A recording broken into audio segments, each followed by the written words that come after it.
అంటే ఒక ఇద్దరు పిల్లలు ఉంటే ఎంత పెద్ద తప్పన్న చేసేయొచ్చా? ఒక ఇద్దరు పిల్లలు ఉంటే ఇంకా ఏం చేసినా కూడా ఆ సింపతి మీద నడిచిపోతుందా? ఈరోజు చాలా మంది ముందుకొచ్చి వ్యూవర్షిప్ కోసం, రెవెన్యూ కోసం, మంచి కంటెంట్ కోసం చాలా ప్లాన్ చేసి వీడియోస్ తీస్తున్నాం అంటున్నారే. నా దగ్గర ఉన్న ప్రూఫ్స్ యాజ్ ఇట్ ఈస్ అదే విధంగా బయట పెడితే దానికి కదండి వ్యూవర్షిప్ వచ్చేది. అలాంటి వ్యూవర్షిప్ ని కూడా వదిలిపెట్టుకొని కేవలం అదే సింపతి, పిల్లలపై ఉన్నటువంటి సింపతితోనే ఇంకా వద్దు, ఇది ఇక్కడితో ఆపేస్తున్నా అని చెప్పిన. తెలుసో తెలియకో తప్పు చెయ్యలేదండి.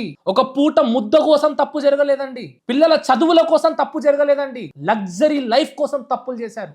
జీవితాలలో డబ్బు అనే పిచ్చితో తప్పులు చేశారు. ఆ తప్పులు అంటే సరే పోనీ వదిలేద్దాం అనుకునే తప్పులు కాదు. తెలుసా మీకు బ్లాక్ మెయిల్ అనే దందాతో ఎంత మంది పిల్లలు, యువత రోజు రోజుకు చనిపోతున్నారో మీకు తెలుసా? అవును, చేసిన వీళ్ళది తప్పు ఉంది, వెళ్ళిన వాళ్ళది తప్పు ఉందంటే ఎస్, బరాబర్ నేను మీ మాటను అంగీకరిస్తా. వెళ్ళినోళ్ళది కూడా తప్పే. మరి తప్పు చేసిన వీళ్ళు లోపల స్పీకర్ కెమెరాస్ పెట్టి, మెమోరీ కార్డు పెట్టి, లోపల జరుగుతుందంతా కూడా రికార్డ్ చేసుకొని, రికార్డు బయట పెడతానని భయపెట్టి, ఇదంతా చాలా సిఏ గారు చాలా స్పష్టంగా ఎక్స్ప్లెయిన్ చేశారుగా. సిఏ గారు చెప్పిన విషయాలు కూడా అబద్ధం అని చెప్పారు నాకు ఫస్ట్ ఇంటర్వ్యూలో. ఇప్పుడు పిల్లలని మనం అంటున్నామే. 9 నెలలు మోసి కన్న తన తల్లి పిల్లల మీద అబద్ధాన్ని కొట్టేసింది.